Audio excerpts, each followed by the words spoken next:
हाँ जी, बस पहले यहां सुन लो। अब आप चैप्टर क्या है आपका, हम लास्ट चैप्टर कर रहे हैं अपने सिलेबस का, comparative and common size statement. बाकी सारे चैप्टर्स हमारे हो चुके हैं। कंपैरेटिव क्या होता है, दो डेटा को कंपेयर करना, किसी भी दो फाइनेंशियल, क्योंकि हम अब अकाउंट्स की बात करें तो कोई भी दो फाइनेंशियल स्टेटमेंट्स को आप क्या कर रहे हो, एनालाइज करने की बात कर रहे हो। तो कंपैरेटिव स्टेटमेंट में क्या कर रहे हैं हम, प्रीवियस ईयर के डेटा को करंट ईयर के साथ कंपेयर करना, या अपनी कंपनी को किसी अनदर कंपनी के साथ क्या करना, कंपेयर करना। यह आपका कंपैरेटिव है। कंपैरेटिव स्टेटमेंट जो बनता है वो बनता है हॉरिजॉन्टल एनालिसिस है हमारी। क्या बताओ, हॉरिजॉन्टल एनालिसिस आप यहां पर करने वाले हो। आपको करना क्या है, पूरे चैप्टर में 4 टॉपिक हैं। कंपैरेटिव एंड कॉमन साइज ये एनालाइज करने का एक टूल्स है, जैसे आपके पास और क्या टूल्स थे, accounting ratios and cash flow statement. Total 4 tools आप कर चुके हो, मतलब आज को मिलाकर। पहला क्या होता है, कंपैरेटिव। सेकंड क्या होता है, common size tools of analysis. Third क्या होता है, अकाउंटिंग रेशियोज। एंड फोर्थ क्या होता है, कैश फ्लो स्टेटमेंट। एनालाइज क्या होता है, अपनी कंपनी को कंपेयर करना, एनालाइज करना अपनी डेटा के साथ या अनदर कंपनी के डेटा के साथ। तो अभी हम क्या कर रहे हैं, अपनी डेटा को कंपेयर कर रहे हैं प्रीवियस ईयर के डेटा के साथ कि कितना चेंजेस आया। उस चेंजेस को हम नाम देते हैं एब्सोल्यूट चेंज। क्या बोलते हैं, और उसे हम कन्वर्ट करेंगे परसेंटेज चेंज में। तो आपको फॉर्मेट बड़ा आसान है। आपके पास क्वेश्चन गिवन होगा, जैसे क्वेश्चन फर्स्ट है, आप देखो अपनी balance sheet page number 12.1, as it is format उठाना है और लिख देना है, बस कॉलम्स बदल देने हैं। जैसे यहां क्या है, पहले current year then previous year. जब आप फॉर्मेट बनाओगे तो यहां लिखोगे पहले क्या आएगा, प्रीवियस ईयर, और देन क्या आएगा, करंट ईयर। इतना सा चेंज है। बाकी 2 कॉलम्स और एक्स्ट्रा बनाने, जिसका नाम क्या बताओ, एब्सोल्यूट चेंज, और दूसरा क्या है, परसेंटेज चेंज। आपको 2 कॉलम्स और बनाने हैं, एब्सोल्यूट चेंज और परसेंटेज चेंज। एब्सोल्यूट चेंज कैसे निकालते हैं, current year minus previous year. Absolute change निकालने का क्या तरीका होता है, current year minus previous year. And percentage change कैसे निकालते हैं, तो जो आपने एब्सोल्यूट चेंज निकाला है उसको डिवाइड कर दो प्रीवियस ईयर से, क्योंकि आपको पता है ज्यादातर जब हम किसी भी चीज का परसेंटेज निकालते हैं तो हम कौन सा ईयर रखते हैं, प्रीवियस ईयर को बेस माना जाता है। तो ऑलवेज आप कौन सा बेस रखोगे, प्रीवियस ईयर। तो फॉर्मेट क्या हो गया, ये फॉर्मेट है comparative balance sheet as at, जैसे 31 मार्च 23 के लिए हम बना रहे हैं। पर्टिकुलर्स, नोट नंबर, आपको अब डिटेल्स भी मिल सकते हैं, नोट नंबर्स वगैरह। जैसे आपको याद है ना, आप कैश फ्लो में नोट गिवन हुआ करते थे, लेकिन आप नोट को इग्नोर कर दोगे। आपका मेन कंपेयर किसको करना है, बैलेंस शीट, पूरी बैलेंस शीट को। मैंने भी सिर्फ लायबिलिटी साइड वाली ली है क्योंकि मैं आप सबको सिर्फ समझा रहा हूं। बाकी काम तो कैलकुलेशन का है, जो आई थिंक आप खुद कर सकते हो। कैलकुलेशन करनी है उसके बाद, तो मेरा काम समझाने का है इस टॉपिक को कैसे करा जाएगा। समझ आए फॉर्मेट। अब बताओ जी, प्रीवियस ईयर के डेटा क्या क्या गिवन है। शेयर कैपिटल क्या है हमारे पास प्रीवियस ईयर का, 5 lakh. Equity share capital 5 lakh है, पहले प्रीवियस लिख देता हूं। Reserve and surplus 1 lakh. Then non current liabilities में लॉन्ग टर्म बोरोइंग से 3 लाख रुपए, पेज नंबर 12.1 पर है आपका। उसके बाद हमारा ट्रेड पेबल है प्रीवियस ईयर का 1 लाख, मिलाकर कितना हो गया, 10 लाख। एंड करंट ईयर कितना है, 10 लाख, 1 लाख रुपीज, 2 लाख, और फिर 3 lakh, sorry 2 lakh. And total ऐसी आपको कौन सी बनानी है, एसेट्स। एज इट इज लिखना है जैसे लिखा हुआ है, कोई भी वर्ड चेंज नहीं करना। समझ आया। अब पहले समझ लो, पहले 2 मिनट दे दो मेरे को, फिर आप नोट करते रहना। अब क्या करना है, सिर्फ आपके सामने फॉर्मूले मैंने लिख ही दिए। कैसे करना है जी, करंट ईयर माइनस कितना आ रहा है, यहां पर 0, यहां पर करंट ईयर 2 लाख रुपए, प्रीवियस ईयर 3 लाख रुपए, तो negative 1 lakh. Then 2 lakh minus 1 lakh, 1 lakh, और 15 माइनस 10, 5 लाख। क्लियर हुआ, current year minus previous year, ऐसी पूरी बैलेंस शीट की करनी है। कोई डाउट।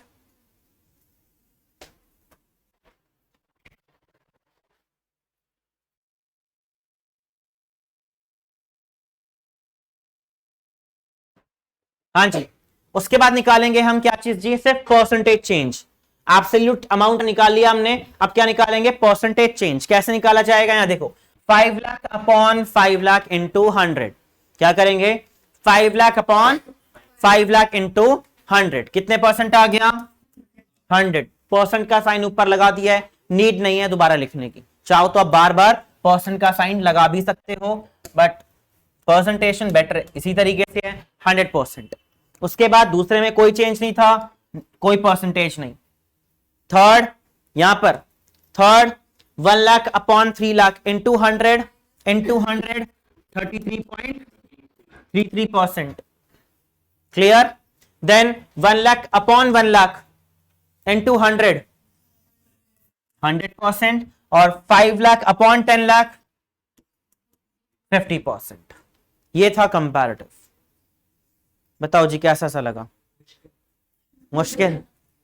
तो फिर आई थिंक डूब मरने की सिचुएशन है हमारे लिए। ठीक है, 4 नंबर का चैप्टर है ये, 4 से 3 नंबर का एक क्वेश्चन आएगा। 4 क्वेश्चन 4 टाइप के हैं। अभी कंपैरेटिव ऑफ किसका किया हमने, balance sheet. Same comparative of किसका करेंगे, इनकम स्टेटमेंट का। देन फिर इनकम सॉरी क्या बनाना है, कॉमन साइज, वही सेम दोनों के लिए।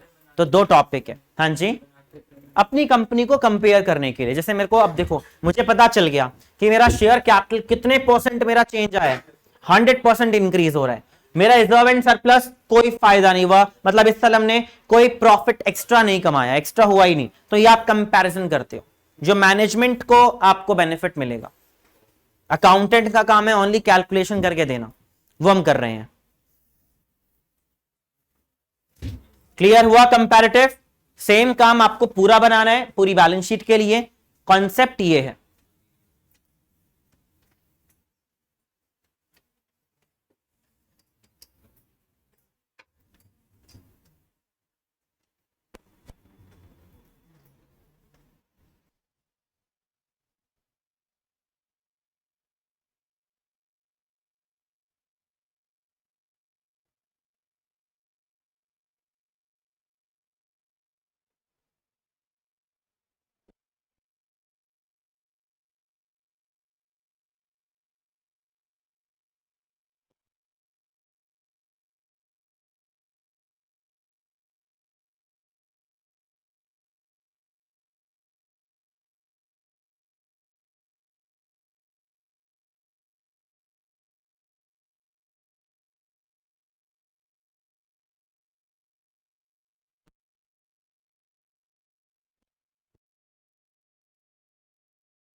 कि आप अपने आप करना सॉल्व, ठीक है।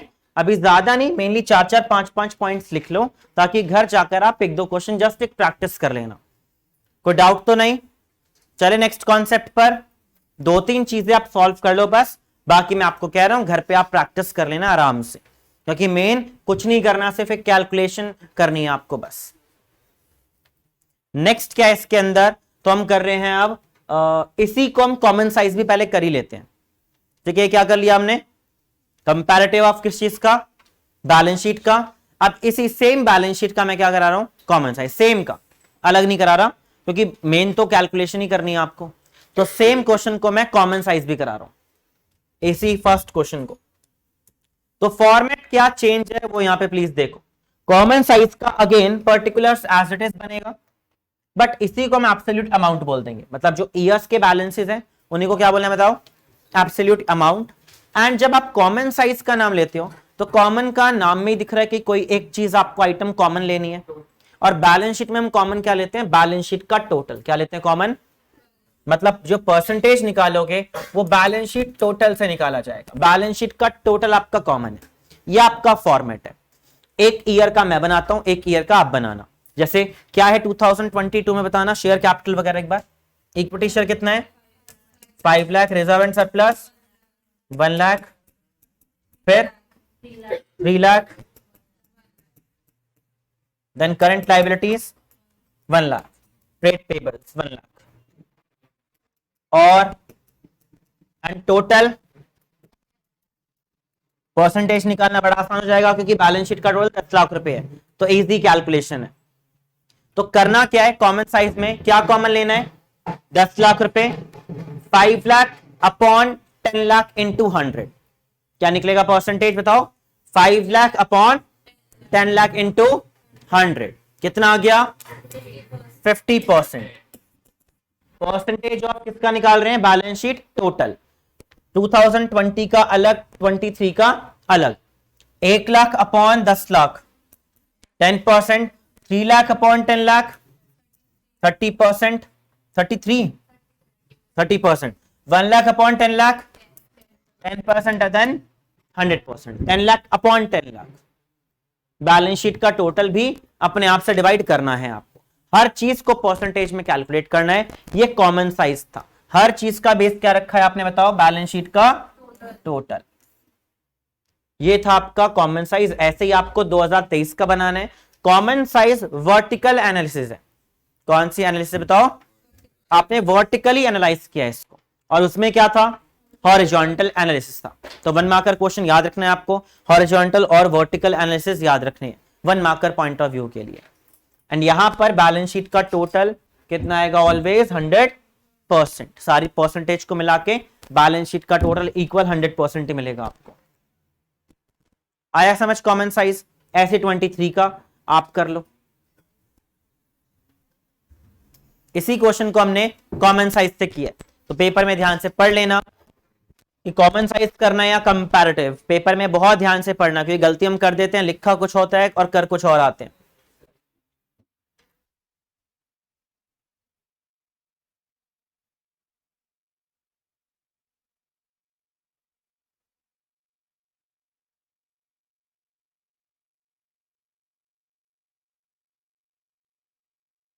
बस फॉर्मेट अलग होना है।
चलो जी, ये आपका क्या हो गया, कौन सा टॉपिक।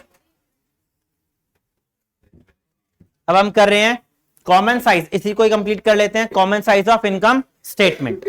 मैं पहले कॉमन साइज ही करा रहा हूं इसी का, ताकि साथ साथ कवर हो जाए। Common size of income statement हम बना रहे हैं, एंड क्वेश्चन नंबर 4 के लिए बना रहे हैं। पहले वाला 4, 2 4 है।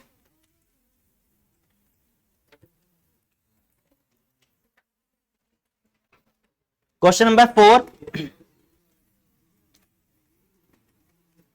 वैसे वहां लिखा तो आई थिंक कंपैरेटिव बनाने के लिए, लेकिन हम कर क्या रहे हैं, कॉमन साइज। हमारा मेन कॉन्सेप्ट कवर करना है, तो मैं कॉमन साइज करा रहा हूं क्वेश्चन 4 को, चाहे वो चेंज करें ना आप, हम कॉमन साइज कवर कर रहे हैं क्वेश्चन नंबर 4 के लिए, पहले वाला 4। अब हाँ जी, बस होने वाला है 10 मिनट में, ठीक है। चलो जी, चैप्टर सॉरी क्वेश्चन नंबर 4 में अब आप जब कॉमन साइज करोगे तो यहां क्या कॉन्सेप्ट है, यहां प्लीज देख लेना। कॉमन साइज ऑफ स्टेटमेंट जब आपको बनानी है तो same absolute amount, percentage, Riva. अब बस यहां पे फर्क क्या होगा, कॉमन कोई आइटम लेना है तो यहां पे जब आप कॉमन लोगे तो वो लोगे percentage of revenue from operation.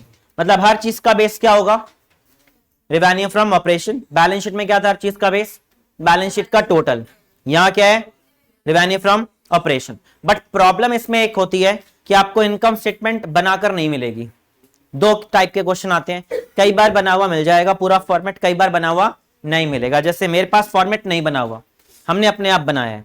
क्या फॉर्मेट होता है, पहला रेवेन्यू फ्रॉम, फिर आता है अदर इनकम। क्या आता है, पहले ढूंढना है, अदर इनकम कहीं नहीं था, अगर होता तो मैं उसे ऐड करके टोटल रेवेन्यू बनाता। पहले सुन लो प्लीज 2 मिनट, पूरा फॉर्मेट बता रहा हूं क्या होता है। पहले क्या होता है, रेवेन्यू फ्रॉम ऑपरेशन, दूसरा क्या होता है, अदर इनकम। दोनों को ऐड करते हैं तो क्या बनता है, टोटल रेवेन्यू। देन एक्सपेंसेस वाला हेड ओपन किया, जिसमें टोटल 7 हेड्स होते हैं, टोटल 7 एक्सपेंसेस होते हैं। पहला थोड़ा याद आ रहा हो, first chapter cost of material consumed, second purchase of stock in trade, third change in inventory, fourth employees benefit expenses, fifth आपका होता है डेप्रिसिएशन अमोर्टाइजेशन, नेक्स्ट आपका finance cost, and then other expenses. तो ये आपके फॉर्मेट होते हैं, जिसमें हमने अभी कुछ आइटम्स जितने गिवन होंगे वही लिखने हैं, सारे नहीं लिखने, जो गिवन होगा वही बनाना है। तो हमारे पास ओनली 3 एक्सपेंसेस हैं, कौन कौन से, employees benefit, depreciation and amortisation और अदर एक्सपेंसेस। तो डेप्रिसिएशन एंड अमोर्टाइजेशन और अदर एक्सपेंसेस, इन तीनों का सम करना क्या आ जाएगा, टोटल एक्सपेंसेस। फिर रेवेन्यू में से टोटल एक्सपेंस माइनस करूंगा तो क्या आएगा, और देन प्रॉफिट बिफोर टैक्स पे कितने परसेंट टैक्स पे करना है, 30% टैक्स पे करूंगा तो क्या आ जाएगा, प्रॉफिट आफ्टर टैक्स। पहले एक ईयर का बनाते हैं, देन दूसरे ईयर का। अब इसमें अगेन 14 15 है डेट, तो यहां क्या आ जाएगा, 14 एंड 15,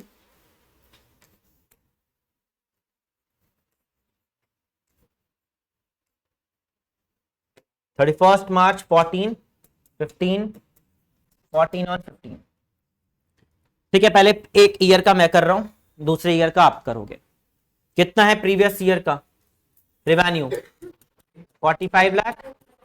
एक्सपेंसेस में एम्प्लॉइज बेनिफिट एक्सपेंसेस 22,50,000, और फिर 6 लाख आपका डेप्रिसिएशन, फिर 10 लाख आपका अदर एक्सपेंसेस। कई बार ना अदर एक्सपेंसेस ये लिखा होगा 10% ऑफ रेवेन्यू फ्रॉम ऑपरेशन, क्या लिखा होगा 10% ऑफ या 20% ऑफ रेवेन्यू फ्रॉम ऑपरेशन, तो इस अमाउंट का 20% कर देना अगर लिखा हो ऐसा। तो कई बार अमाउंट ना होकर परसेंटेज में गिवन होगा, तो वो चीजें ध्यान रखनी है आपको।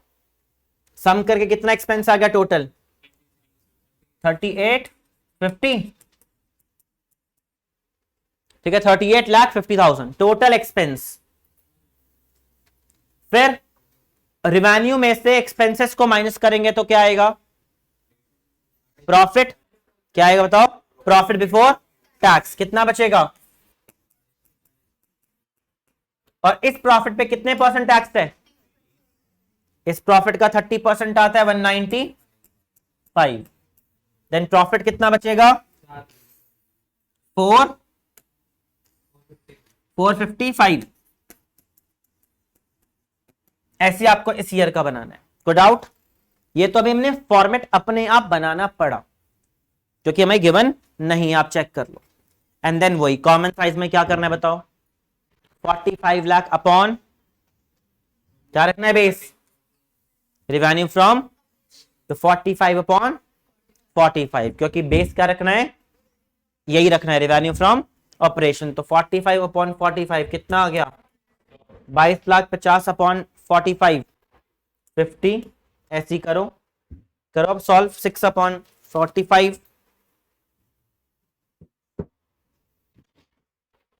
6 lakh upon 45, 13.33,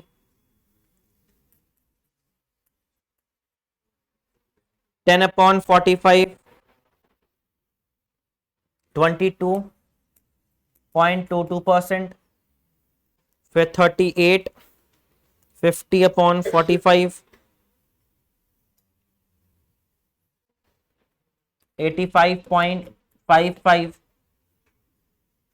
650 upon 45, 14.44, 195 upon 45,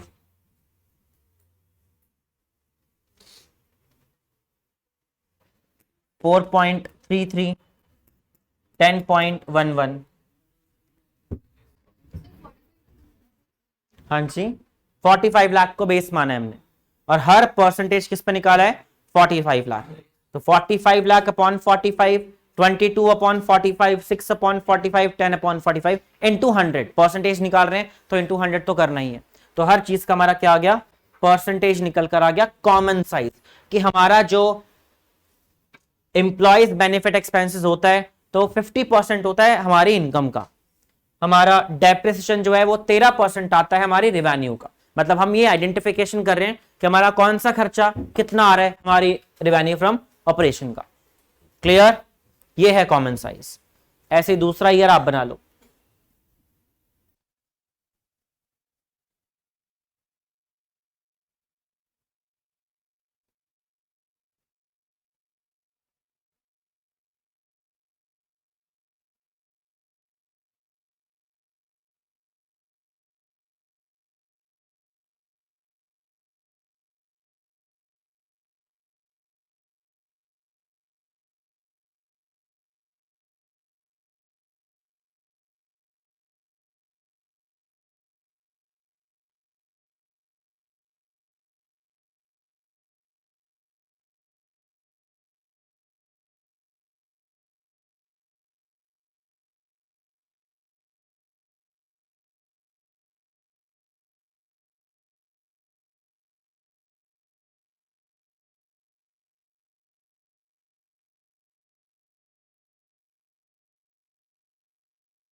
last हमारा पॉइंट बचा हुआ है, क्वेश्चन नंबर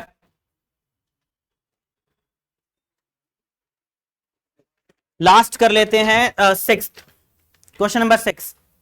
कंपैरेटिव कर रहे हैं, लिखा हुआ कॉमन साइज है लेकिन करा मैं कंपैरेटिव रहा हूं, थोड़ा उल्टा ही चल रहा हूं, ठीक है।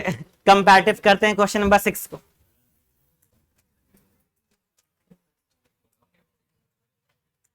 ईयर 1 और ईयर 2 ऐसे लिखा हुआ है, तो ये ऑलरेडी सीक्वेंस में ही मान लेंगे हम। ईयर 1 एंड ईयर 2 गिवन है आपका, तो हम इसे इसी अकॉर्डिंग कर लेंगे। And comparative as it is वैसे ही है जैसे अभी आपने किसके लिए किया था, बैलेंस शीट के लिए, सेम, कुछ नहीं बदलेगा, बस फॉर्मेट आपका रिवेन्यू फ्रॉम ऑपरेशन का है, और यहां फॉर्मेट पूरा बना हुआ है तो आपको कुछ दिमाग चलाना भी नहीं है, एज इट इज बना हुआ फॉर्मेट है, ईयर 1 एंड ईयर 2। तो इसी सीक्वेंस फॉर्म में लिख दो आप, 2-1 नहीं लिखा है, 1-2 ही लिखा है तो चलेगा। Previous year and current year ऐसे मान लेंगे हम। 14 लाख, क्वेश्चन नंबर 6 कर रहे हैं हम, 6।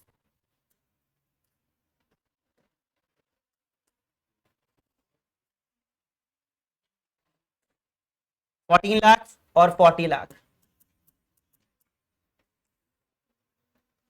फिर purchase of stock in trade 9 lakh. Same बना दो उठाकर, कुछ भी चेंज नहीं करना, बस करंट ईयर प्रीवियस ईयर का ध्यान रखना है आपको। चेंज इन इन्वेंट्री 1 लाख और 180। Then finance cost 80 and 80। Other expense 90, 130,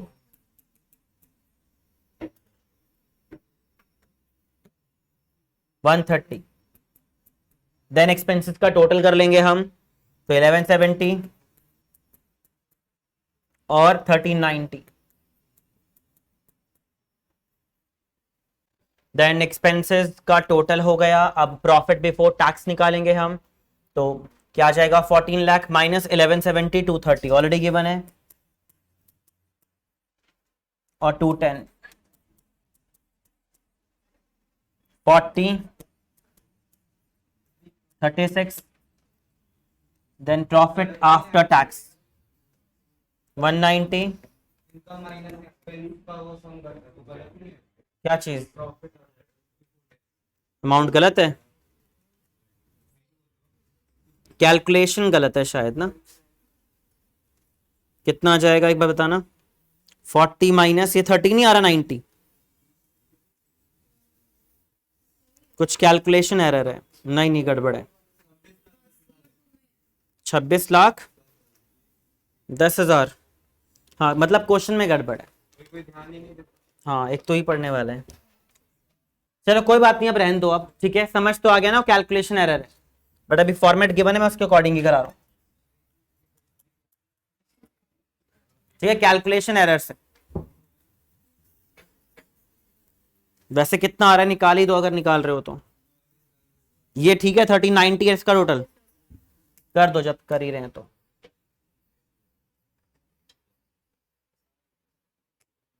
कितना है, 26 लाख, और इसका टैक्स जो है, नहीं कहा था शायद, टैक्स कितना था 36, लेकिन अब उसके कंपैरिजिव 36 ही रहने दो, और ऑप्शन नहीं है अभी, क्योंकि टैक्स का कोई परसेंटेज नहीं है, वरना हम परसेंटेज के हिसाब से लगा देते। कितना आएगा माइनस करके, टैक्स माइनस करके, 25, 74, 74, 25, 74,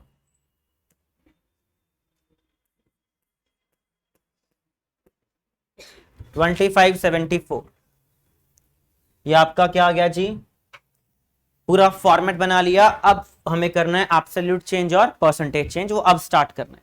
अभी तक तो सिर्फ हमने फॉर्मेट बनाया है, कुछ सॉल्व नहीं किया, एज इट इज क्वेश्चन जो गिवन था वो हमने भी लिख दिया है। बस आप एब्सोल्यूट चेंज कैसे निकालते हैं जी, यहाँ देख लो जिनको नहीं पता, current year minus previous year कैसे निकालते हैं, current year minus previous year, और देन आपका अभी हम करंट ईयर 2 को मान रहे हैं, ठीक है। 1 एंड 2 के ईयर के हिसाब से, तो उस हिसाब से चल रहे हैं हम। 2 हमारा करंट ईयर, एंड परसेंटेज कैसे निकालेंगे? एब्सोल्यूट चेंज अपॉन क्या रखना है बताओ? प्रीवियस ईयर इनटू में 100। तो कितना चेंज आया है? 26 लाख, और यहां पे 1 लाख 80 पॉजिटिव, फिर 80 माइनस 80 कोई चेंज नहीं है, 130 माइनस 90 40, और यहां 220 है ना, 220, देन 26 माइनस 230,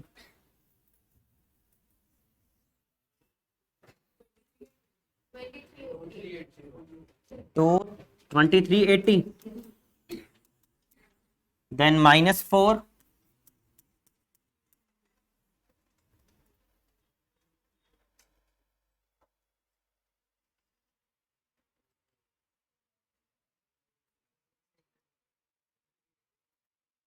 फिर 2384। समझ आया एब्सोल्यूट चेंज? देन परसेंटेज क्या चेंज क्या होगा? 26 upon 14 lakh,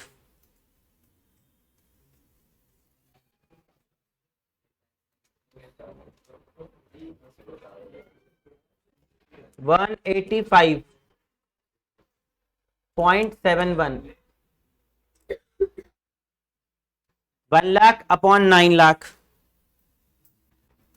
previous year base रख रहे हैं हम 11.11 सॉरी 11.11, फिर 80 upon 1 lakh 80%, 40 upon 90 44.44, 220 upon 1170,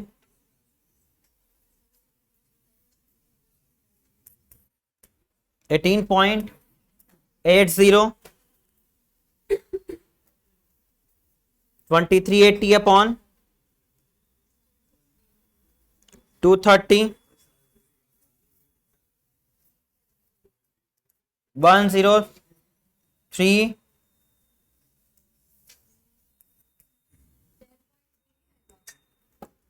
amount बहुत ज्यादा है ना, वहां 230 तो है, वो अमाउंट की कैलकुलेशन एरर है इसलिए बहुत ज्यादा दिख रहा है हमें। 1034.78, देन 10% नेगेटिव, और यहां भी बहुत ज्यादा आएगा 2384,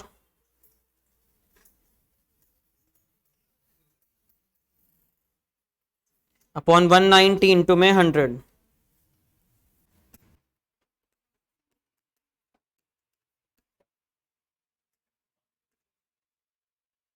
सेवन 3 6 आ रहा था तो 7 4 कर दिया हमने। ये था आपका chapter comparative and common size. ठीक है, एक और छोटा सा चैप्टर होता है, वो आपका सेकंड चैप्टर है, वो सिर्फ लर्न करना है, जिसमें आपको मेन पॉइंट्स में बता देता हूं जो आपको लर्न करना है। सिर्फ 1 पेज का चैप्टर है, वो जब मैं थ्योरी के पॉइंट्स आपको क्लियर कराऊंगा बैच में तो अपने आप हो जाएगा। मेनली उसके अंदर है एनालिसिस हमारे कितने टाइप की है, 4 अभी सीखी आपने, कंपैरेटिव, कॉमन साइज, रेशियोज और कैश फ्लो स्टेटमेंट। फिर आपका क्या आता है उसके अंदर, और इंट्रा एनालिसिस क्या होते हैं, और इंटर एनालिसिस। बातें खत्म, यहां सुन लो 2 मिनट। इंट्रा एनालिसिस क्या होता है?